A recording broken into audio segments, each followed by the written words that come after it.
SSC পরীক্ষার ফলাফল নিয়ে ঠাকুরগাঁওয়ে মিশ্র প্রতিক্রিয়া। জেলার অধিকাংশ শিক্ষা প্রতিষ্ঠানের শিক্ষার্থীরা কৃতিত্বের সঙ্গে উত্তীর্ণ হলেও 5টি শিক্ষা প্রতিষ্ঠানের কোনো শিক্ষার্থী পাশ করতে পারেনি। ফলে একদিকে যেমন বইছে আনন্দের জোয়ার, অন্যদিকে হতাশা ও উদ্বেগ। কেন 5টি শিক্ষা প্রতিষ্ঠানে এমন ফল বিপর্যয়, কারণ খোঁজার চেষ্টা করেছেন ঠাকুরগাঁও প্রতিনিধি এম.এস. আমাদ।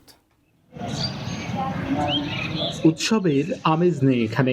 ফল প্রকাশের পর অন্য শিক্ষা প্রতিষ্ঠানে যখন আনন্দ উল্লাস, তখন ঠাকুরগাঁও রুইহা উপজেলার মাধবপুর বালিকা উচ্চ বিদ্যালয়ে হতাশার ছায়া। এই প্রতিষ্ঠান থেকে পাশ করেনি কোনো শিক্ষার্থী। আমাদের প্রাতিষ্ঠানিক অবকাঠামো এত দুর্বল যে এখানে আমরা ভালো কোনো স্টুডেন্টকে ভর্তি করাইতে পারি না। এই প্রতিষ্ঠানের মতোই আকচা আদর্শ উচ্চ বিদ্যালয়, অনভারডিগি উচ্চ বিদ্যালয়, তেয়ারিগা উচ্চ বিদ্যালয় ও রামপুর ভাতুরিয়া বালিকা উচ্চ বিদ্যালয় থেকে পাশ করেনি কোনো পরীক্ষার্থী। ফলে প্রশ্ন উঠছে, কোথায় ঘাটতি ছিল? শিক্ষার্থীদের প্রস্তুতিতে, নিয়মিত পাঠদানে, নাকি প্রতিষ্ঠানের ব্যবস্থাপনায়?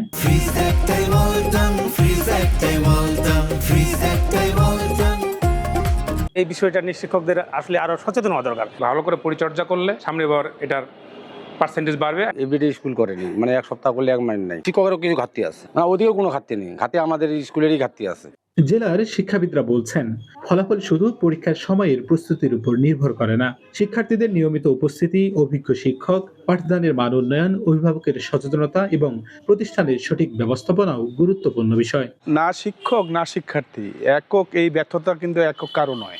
শিক্ষক, ম্যানেজিং কমিটি, অভিভাবক, শিক্ষার্থী সবার মধ্যে একটা আন্তরিক সমন্বয় থাকতে হবে।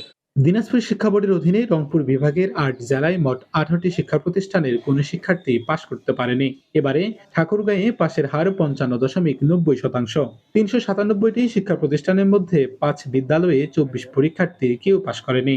এই স্কুলগুলোর বিষয়ে বিস্তারিত খোঁজ নিয়ে বলতে পারবো যে কি অবস্থা এবং এইটা কেন হলো সেটার কারণ উদ্ঘাটন করে আমরা পরবর্তীতে প্রয়োজনীয় ব্যবস্থা নেব।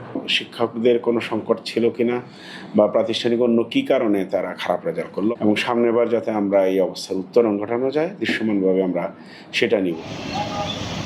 শূন্য পাশ করা এসব শিক্ষা প্রতিষ্ঠানের ফলাফলকে সতর্ক সংকেত হিসেবে দেখছেন সংশ্লিষ্টরা।